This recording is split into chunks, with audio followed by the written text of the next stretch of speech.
Bárbaro.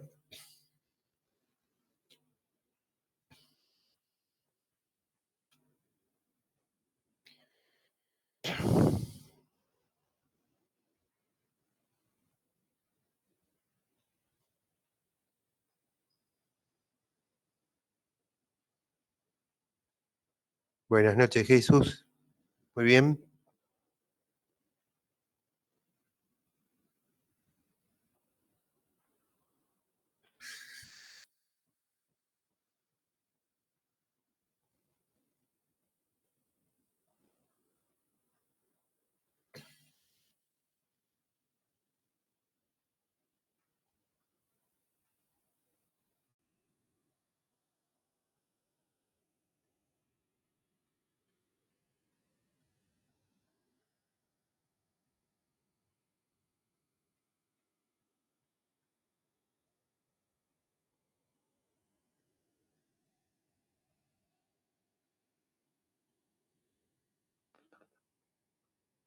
Hola, profe, buenas noches. Buenas noches, bienvenido.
Hola, bienvenida, Ana.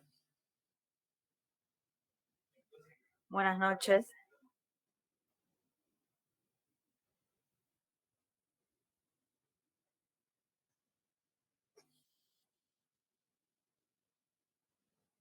Bueno, vamos a ir arrancando. A mí cuando me preguntan cuántos de ustedes se conectan, yo digo siempre, bueno, alrededor de 15, 16. Así que ahí está el número. Bueno, damos el ingreso a Débora. ¿Mm? A veces estas conexiones se hacen también con un poco difíciles, con alguna dificultad, por temas que tienen que ver con el internet, luz, etcétera. Pero bueno, la idea mía, bueno, es seguir con estos fármacos que estábamos hablando de las patologías cardiovasculares.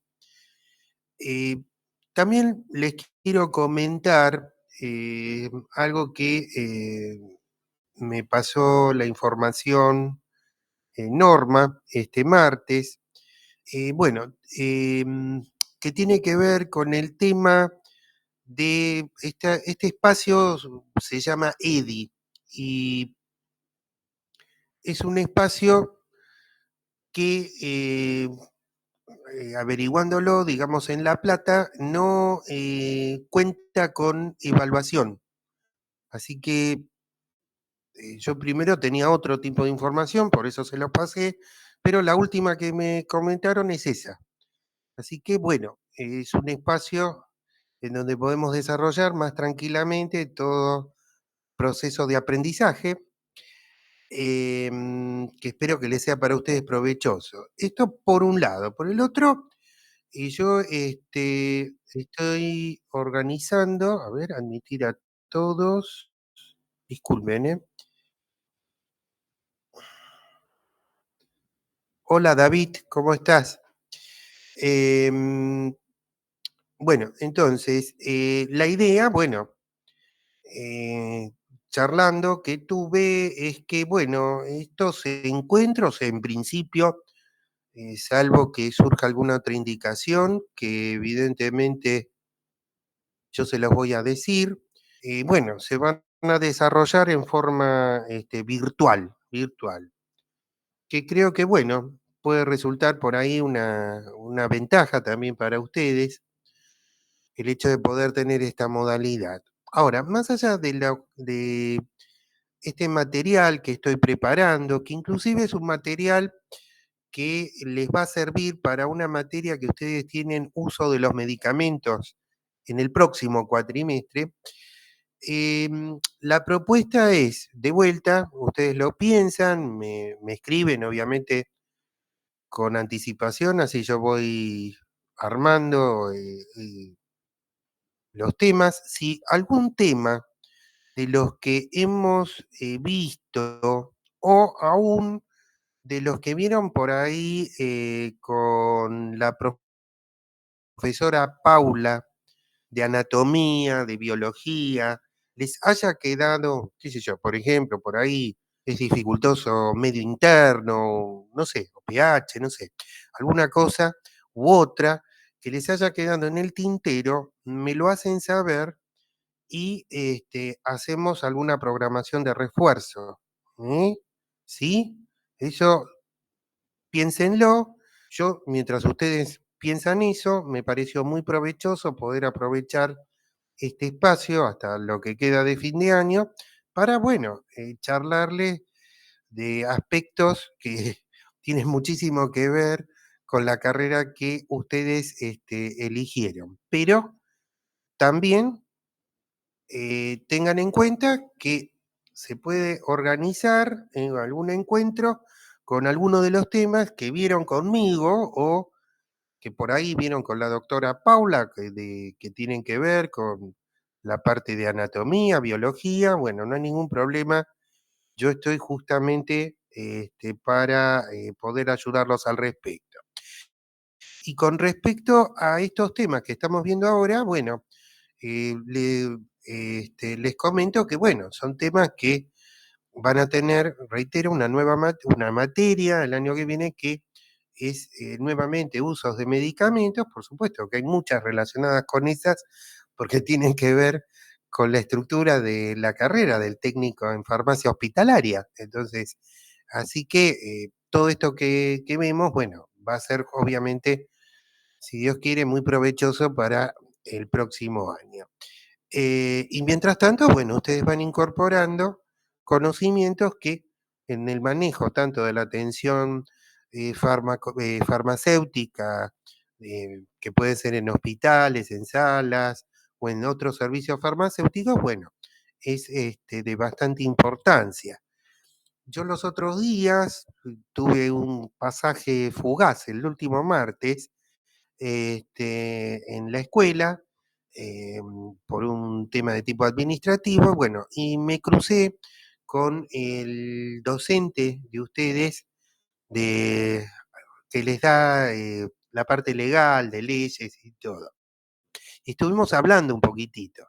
Y bueno, una de las cosas que yo le comentaba a él es que, bueno, mi postura en cuanto, más allá obviamente que la ley lo puede autorizar, pero el tema de expender medicamentos en forma libre, supuestamente porque no tienen eh, su venta grandes consecuencias adversas, era algo que yo personalmente no estaba de acuerdo, porque realmente, ojo, es una postura personal porque tiene que ver con que lo que ustedes están trabajando, el farmacéutico, todo lo que están dispensando, son medicamentos que todos tendrían que tener una prescripción, o sea, el por qué se lo toma y una evaluación de las circunstancias que hacen a tal o cual medicamento y saber muchas veces, bueno, obviamente a quién se lo estamos dando. ¿Mm? Aunque sea un simple antiinflamatorio, estoy hablando de una aspirina, que no es tan simple tampoco, y que en algún momento también lo vamos a ver. Bueno, dicho todo esto, entonces vamos a empezar a trabajar entonces lo de hoy. Vamos entonces, a ver.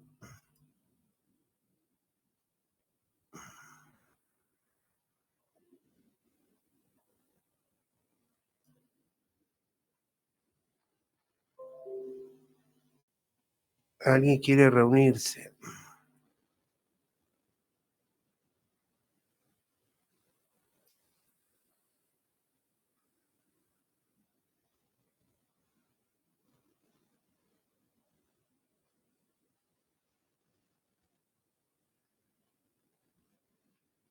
A ver, esperen un minutito.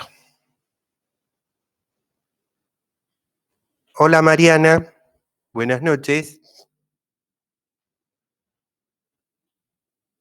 Bueno, esperen un poquito.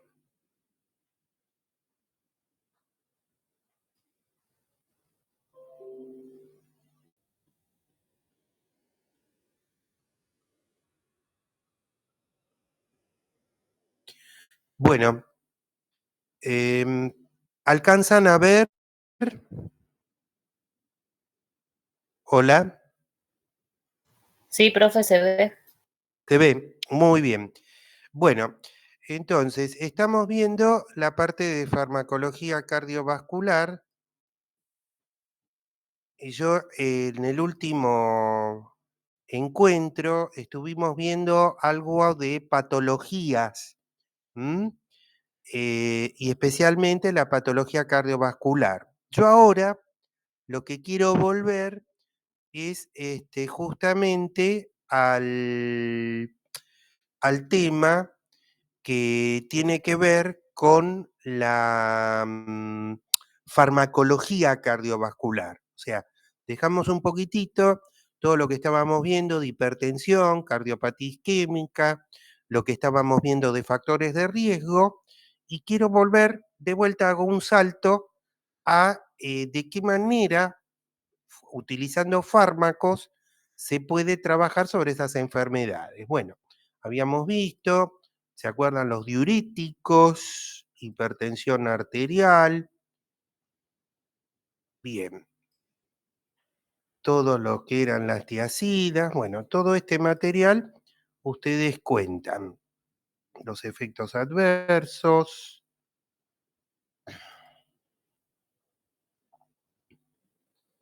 Esta era la espironolactona. ¿Te acordás que habíamos visto inhibidores de la enzima convertidora?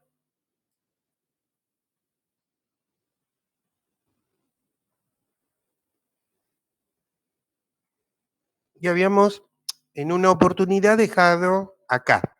O sea, habíamos trabajado fuertemente medicamentos que tenían que ver con la hipertensión arterial.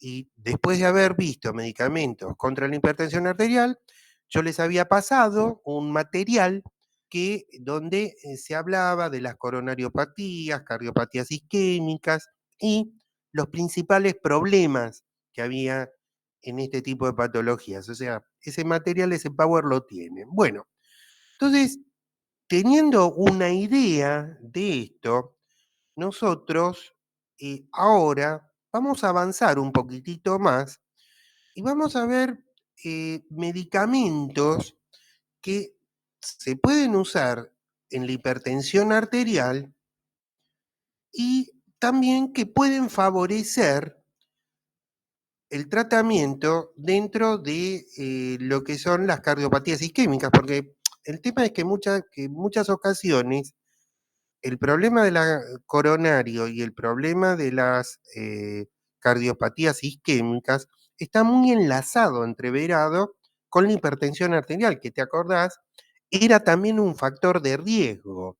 Entonces, muchas veces hacer simplemente una separación de fármacos contra la hipertensión, fármacos contra esto, contra la cardiopatía isquémica, es un poco difícil. Si uno, desde que esto inclusive alguna vez presencialmente yo se los transmití, insisto en algo que es muy importante. Una cosa es la farmacología o entender el principio activo del medicamento, cómo lo fabrico, de qué manera lo voy a dispensar. Bárbaro. ¿Y qué problemas me puede solucionar o qué problemas me puede traer como reacción adversa? Pero ojo, esto es una parte del tema. Pero la otra gran parte del tema, yo sigo insistiendo, es la terapéutica. ¿Esto qué quiere decir? La decisión que tiene el médico que tomar frente a una determinada enfermedad y una determinada persona. Entonces, eso hace que la prescripción muchas veces pueda ser de 2 medicamentos o priorizar uno con respecto al otro. O sea, terapéutica es poder ajustar el tratamiento a lo que estamos viendo. O sea, uno puede tener en la farmacia estantes llenos de medicamentos, que vos sabés, en un estante tenés los antihipertensivos, en otro los antibióticos, en otro los hipoglucemiantes, por decir. Vos agarrás, llega la receta, lo expendés. Ahora, ¿de qué manera vas a priorizar, por ejemplo, un determinado medicamento de otro o asociar uno con otro o disminuir una dosis con respecto a otro? O sea, pedir más o menos medicamentos, eso es terapéutica. Entonces, eso hay que tenerlo también en cuenta. Entonces, dentro de esta farmacología cardiovascular para las enfermedades que estuvimos viendo, hipertensión y cardiopatía isquémica, tenemos un grupo también, aparte de los diuréticos, que se llaman medicamentos antagonistas del calcio.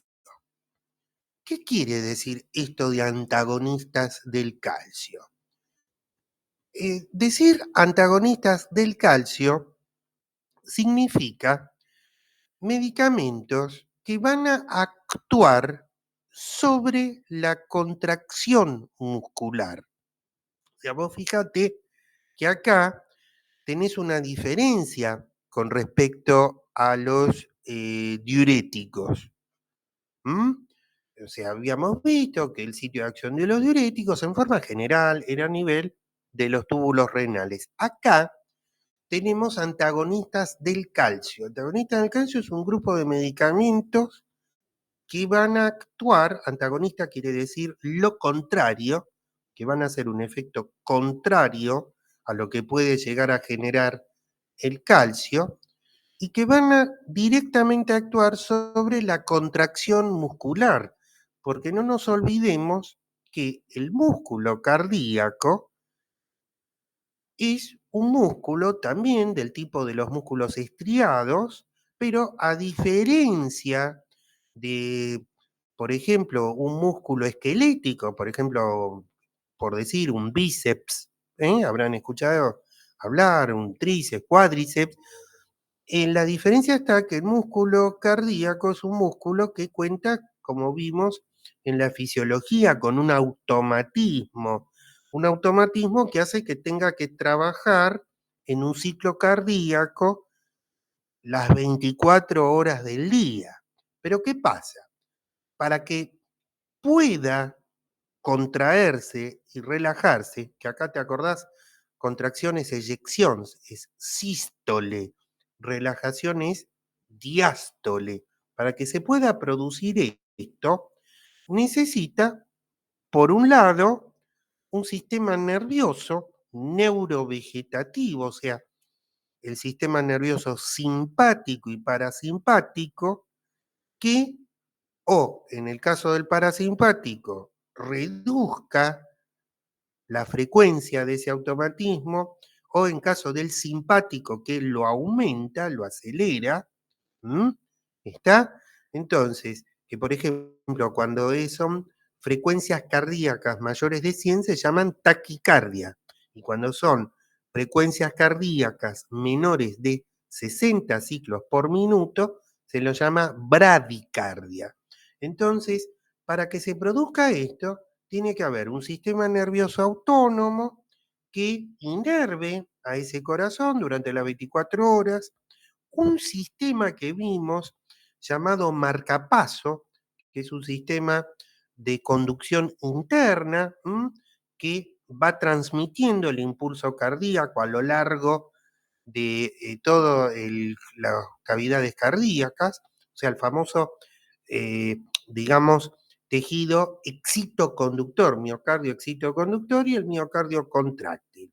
Ahora, para que ese miocardio contráctil se contraiga y se relaje, necesita obviamente hacer una contracción muscular, que es una contracción muscular en algunos aspectos bastante parecida a los músculos Profe, se corta. voluntarios.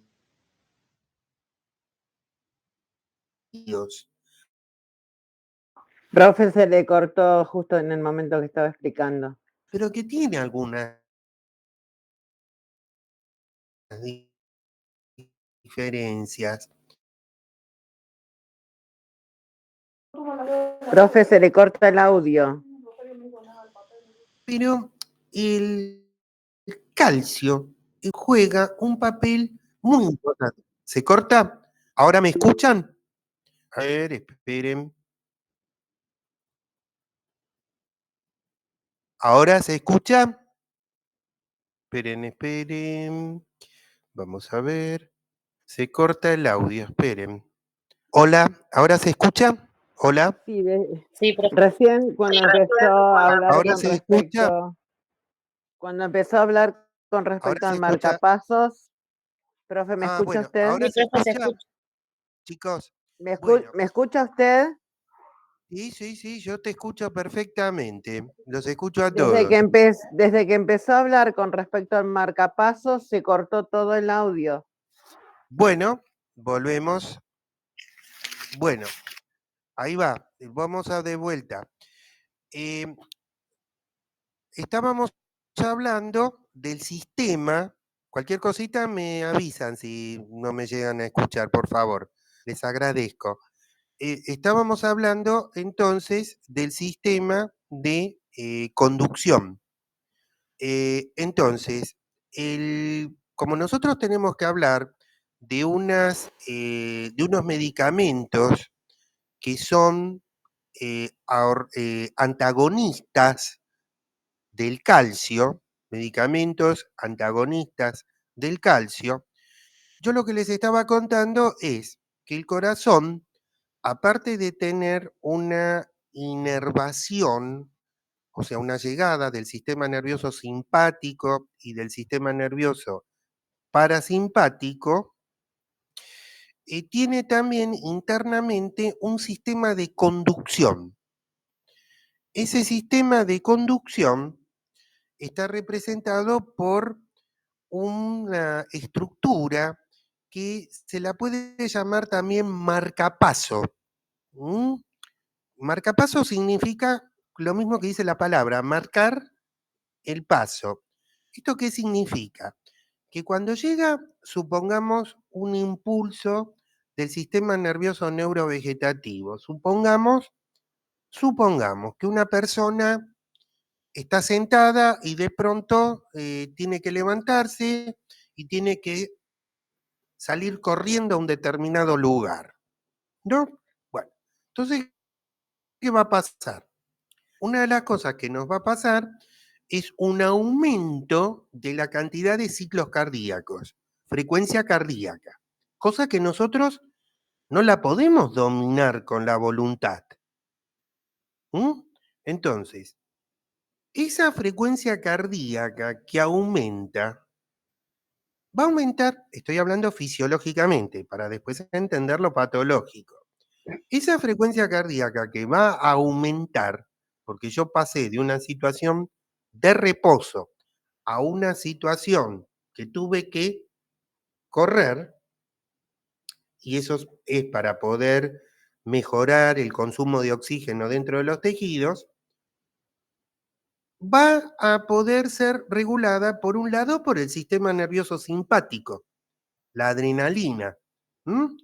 el miocardio tiene unos receptores que son interesantes conocerlos, que son los receptores beta, en este caso beta 1, y se los comento porque hay una medicación como por ejemplo la atenolol, que se llaman beta bloqueantes, tal vez si están haciendo prácticas en las farmacias los habrán visto. Bueno, el beta bloqueante justamente bloquea ese receptor beta, por eso se los comento ahora y le interesa. Pero volviendo a nuestro tema, entonces la pregunta que uno se haría, ¿por qué aumentó esa frecuencia cardíaca? Esa frecuencia cardíaca aumentó. Entonces, por un lado, porque hay más descarga del sistema nervioso simpático, más adrenalina. Punto número 1. Pero punto número 2, en el interior de ese,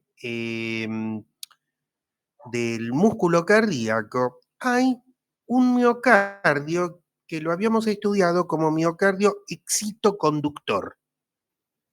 Ese miocardio excitoconductor es el que recibe esa conexión, en este caso del sistema nervioso simpático, que está afuera, y la va transmitiendo a lo largo de las cavidades cardíacas, o sea, a las aurículas, a los ventrículos, a los tabiques. Eso se llama transmitir el impulso nervioso o despolarizar. Despolarizar. ¿Qué es esto de despolarizar? Es que se invierte la polaridad. Habitualmente en cualquier célula, por la distribución que hay, ¿se acuerdan lo que habíamos estudiado en la primera parte de la materia de iones, cationes, aniones? Por lo general suele ser más negativo internamente y más positivo afuera. ¿Qué es la despolarización? Es invertir esa polaridad, hacer que el interior de la célula, en este caso la cardíaca, sea más positiva y afuera quede más negativo.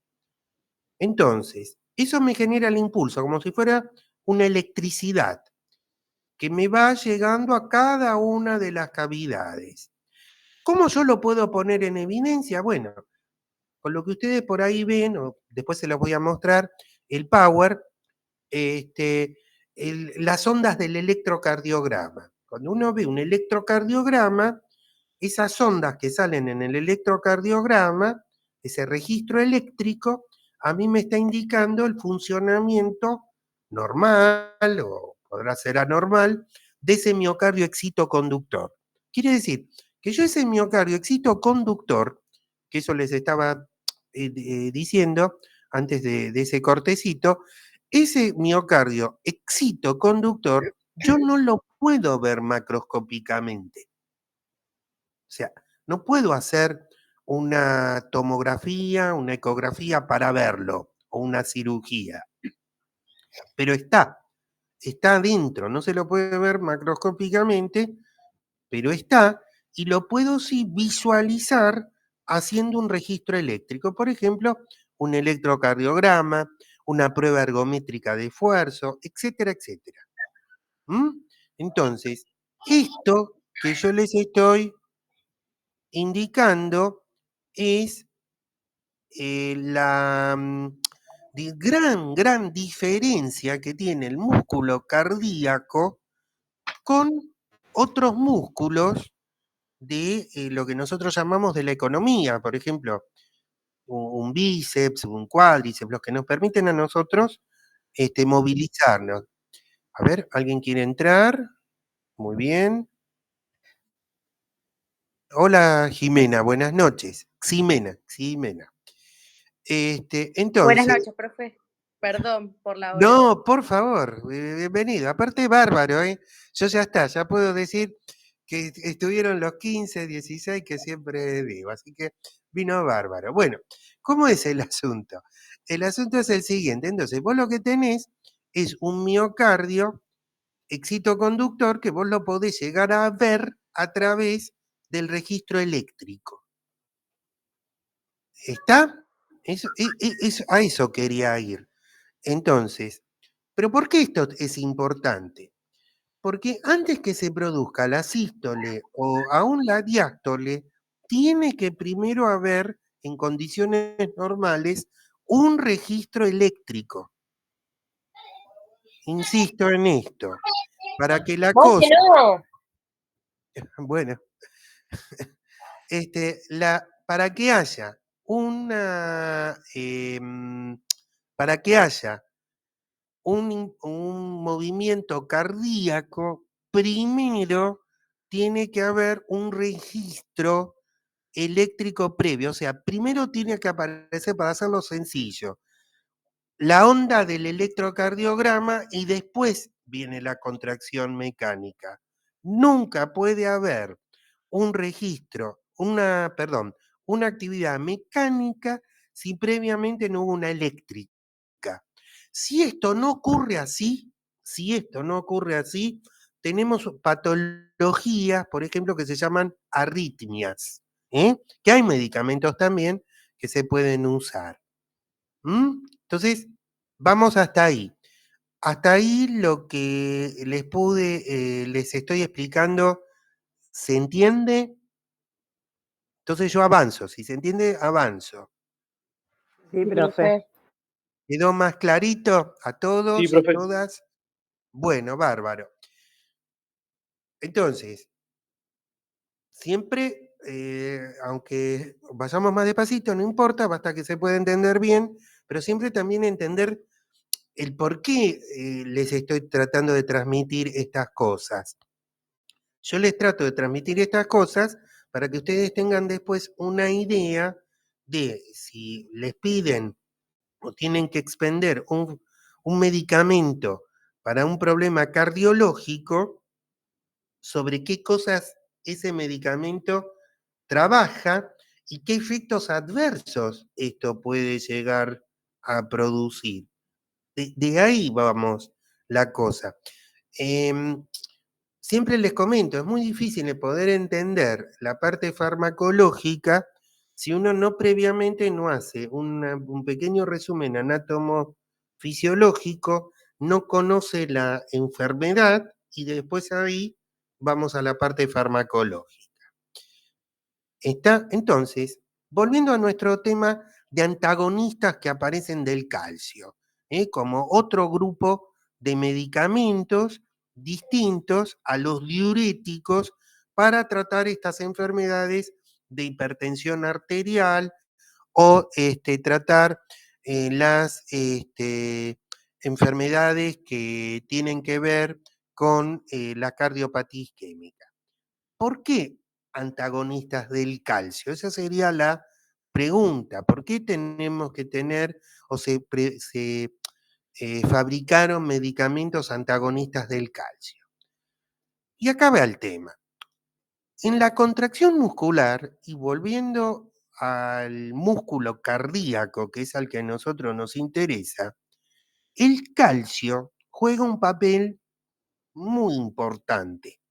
Calcio. ¿Te acordás que el calcio lo habíamos estudiado? Es un catión que está muy presente, por ejemplo, en el tejido óseo, ¿no? Que tiene muchas propiedades, digamos, funciones fisiológicas, pero una de ellas es necesaria para la contracción muscular, tanto del músculo esquelético, por ejemplo, de un cuádriceps, un tríceps, etcétera, como del músculo cardíaco. ¿Qué quiere decir? Que el músculo cardíaco, aunque le llegue la información nerviosa del neurovegetativo, aunque el marcapaso funcione correctamente, si no tiene el calcio o hay un problema de un exceso de calcio o algún problema que tenga que ver con esto, o que uno quiera reducir, que eso es lo que pasa cuando se lo usa como antihipertensivo, reducir los niveles de calcio para poder mejorar la hipertensión arterial, no se puede producir la contracción muscular. Quiere decir, necesitamos el calcio. Y ahí les quería un poquitito recordar,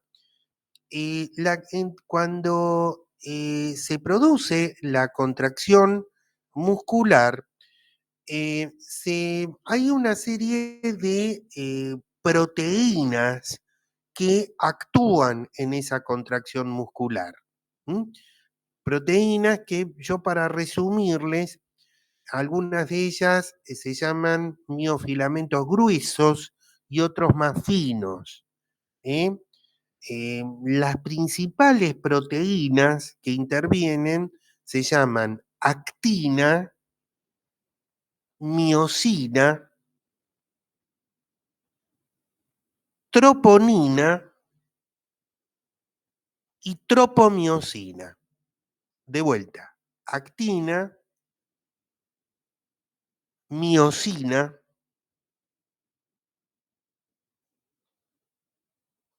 troponina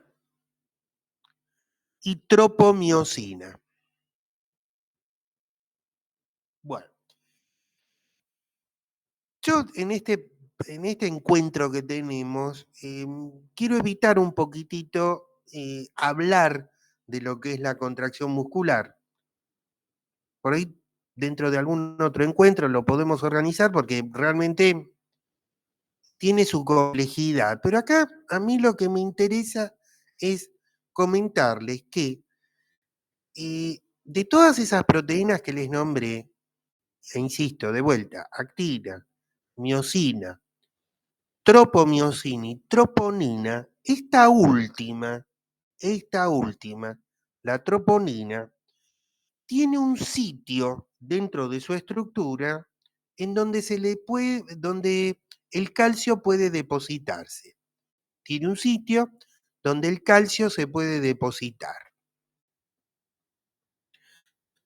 Y cuando ese calcio se deposita, permite que esa troponina rompa, para decirlo en forma sencilla, una inhibición que tiene sobre las otras proteínas y que se pueda producir la contracción muscular. Lo digo muy sencillamente. Entonces, en síntesis, si bien una contracción muscular necesita de muchas cosas, en forma muy sencilla, el calcio juega un papel dentro de esa contracción muscular muy importante de esta forma. O sea, ese calcio llega a esa proteína que se llama troponina, y cuando esa proteína troponina se llena con este calcio, le permite como consecuencia romper una inhibición que tiene sobre las otras proteínas, y esto permite hacer la contracción muscular. Lo estoy contando de una manera muy, muy sencilla, muy básica. Para eso está el calcio. Ese es el papel del calcio dentro de la contracción muscular. Quiere decir, en otras palabras, si no tenemos calcio o tenemos poco calcio, la troponina va a seguir inhibiendo a las otras proteínas que les nombré antes, y bueno, no se van a poder juntar y no va a haber contracción muscular. ¿Se entiende? Sí, profe. Sí, profe. Sí, ¿Me profe. alcanzaron a escuchar? Bueno, les aclaro, esto es más complejo, no es solamente así la contracción muscular. Pero para lo que queremos empezar a ver hoy, vamos a trabajar con esto, ¿eh? Les quiero aclarar para poder entender. Bueno, vamos a ver si podemos pasar de vuelta a la imagen. Saco un poquitito esto. Bueno, ¿alcanzan a ver la imagen? Sí, profe. Sí, profe. Y me alcanzan a escuchar, seguro. Bueno, Sí, sí, sí. Ahora sí entonces, se escuché muy bien. ahora sí, cualquier cosa me chiflan, bueno, vemos. Entonces, sabiendo estos conceptos, vamos ahora a meternos un poquitito en qué son estos antagonistas del calcio.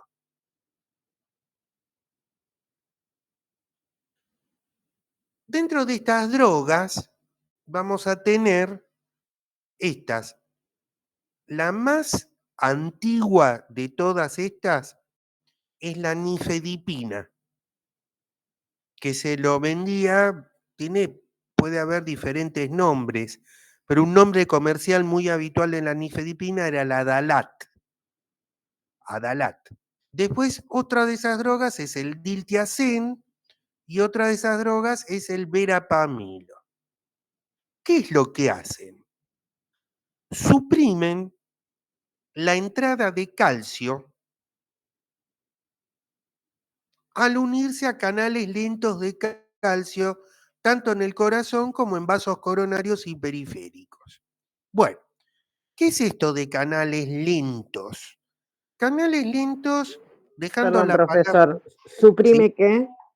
De vuelta, suprimen la entrada de calcio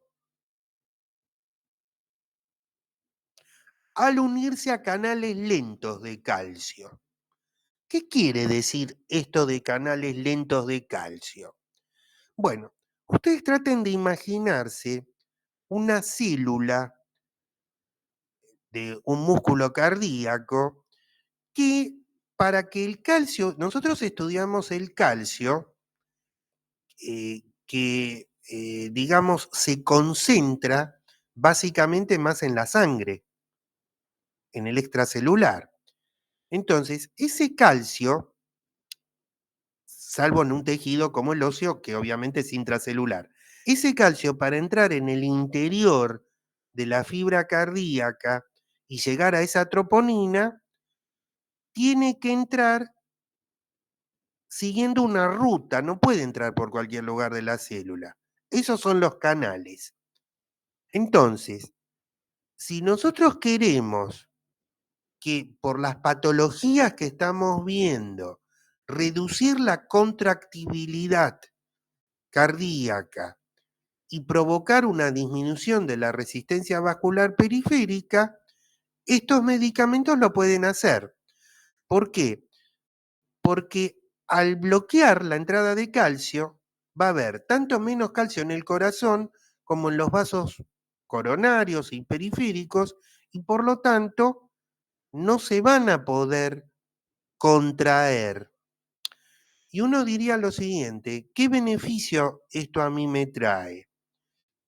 Recuerden la fórmula de hipertensión arterial, que era gasto cardíaco, ¿sí? O volumen minuto, por resistencia vascular periférica.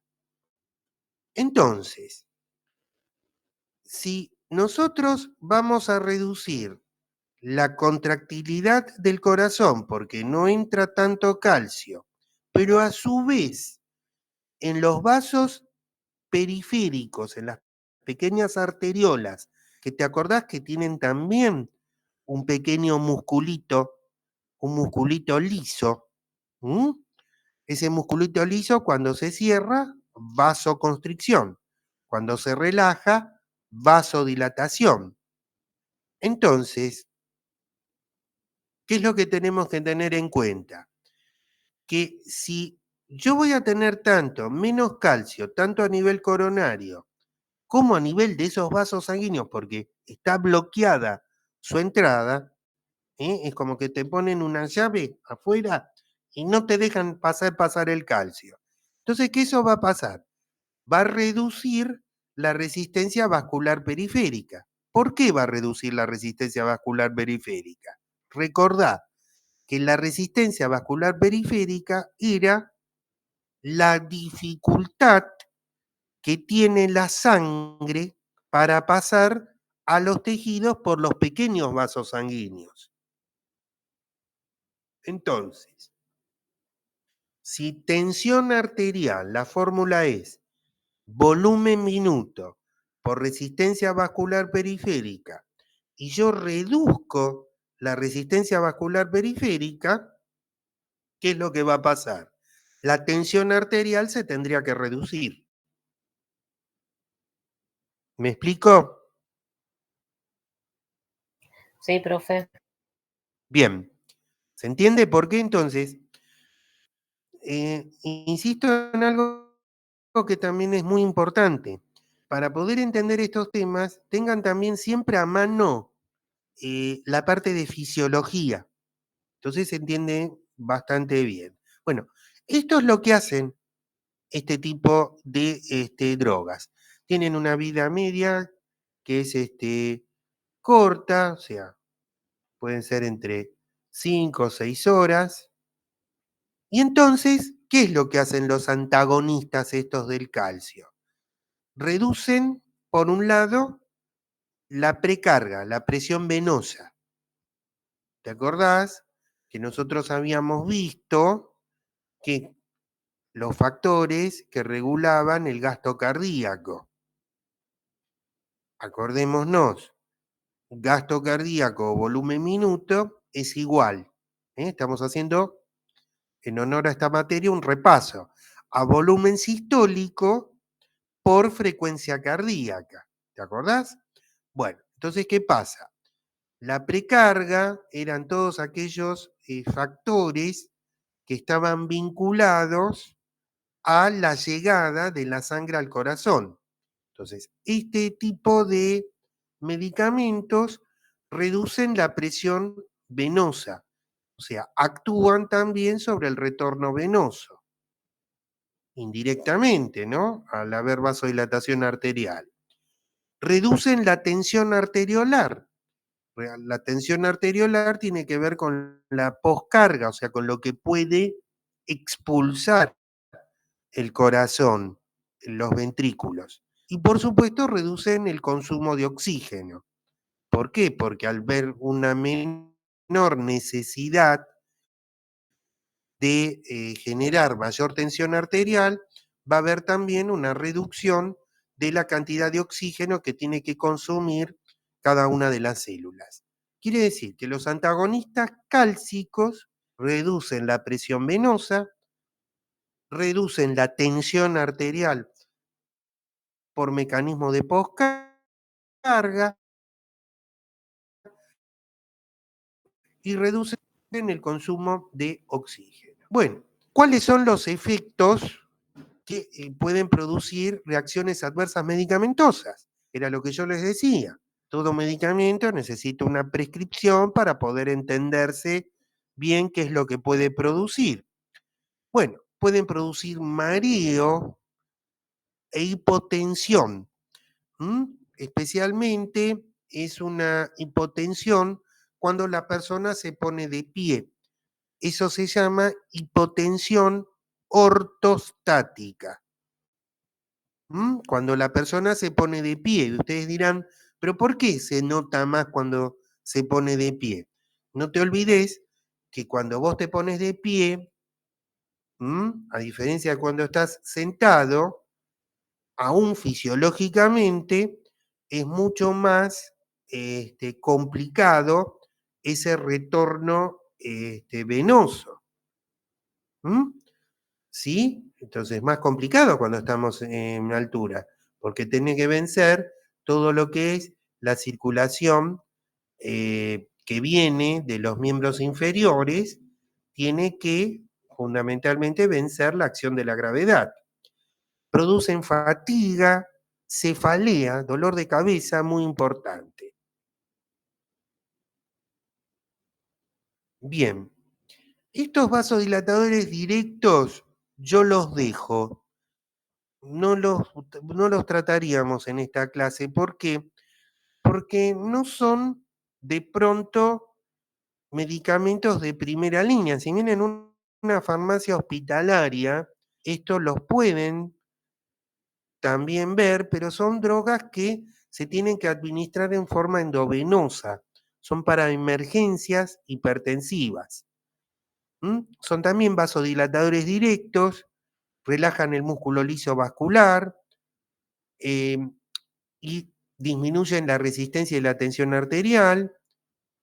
Y esto puede llegar a provocar una descarga simpática con aumento de la contractibilidad cardíaca, mayor consumo de oxígeno, mayor consumo de la renina plasmática y retención de sodio y agua. ¿Qué quiere decir? Que tienen posibilidades de producir reacciones adversas. importantes esos vasodilatadores directos, hidralazina y nitroprusiato. Bien, hidralazina y nitroprusiato. Esperen un minutito. Bueno, y después iríamos a los beta bloqueantes.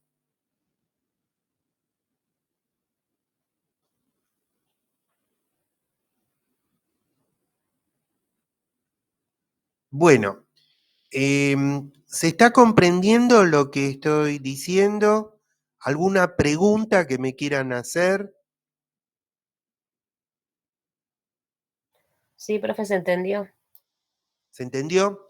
Bueno, antes de pasar al tema de los beta bloqueantes, entonces, resumiendo, desde el punto de vista farmacológico, nosotros vimos en hipertensión arterial, primero un tratamiento con medicación diurética. Después estudiamos ahora estos vasodilatadores, que son vasodilatadores predominantemente arteriales y que pueden ser también utilizados como medicamentos antihipertensivos. Pero ojo, quiero también aclarar algo con lo que le decía en un principio con el tema de la terapéutica. Tanto los diuréticos como estos vasodilatadores pueden tener algún efecto también al reducir la tensión arterial sobre, sobre problemas que pueden ser, por un lado, la cardiopatía isquémica, porque te acordás que en el Angor lo que producían, lo que había, era una vasoconstricción, un dolor bastante agudo. Bueno, estos pueden vasodilatar, quiere decir que pueden tener un efecto ahí. Segunda cosa que es muy importante, el diurético junto con estos vasodilatadores pueden ser también una buena terapéutica eficaz para tratar la insuficiencia cardíaca. ¿Por qué? Porque si uno tiene una cardiopatía isquémica, tiene, por ejemplo, como vimos, una coronariopatía, un infarto, un Angor, muchas veces, a consecuencia de estos problemas, el corazón empieza a funcionar en forma insuficiente. ¿Qué quiere decir esto? Que no va a poder proveer a los tejidos un volumen de sangre acorde a su consumo.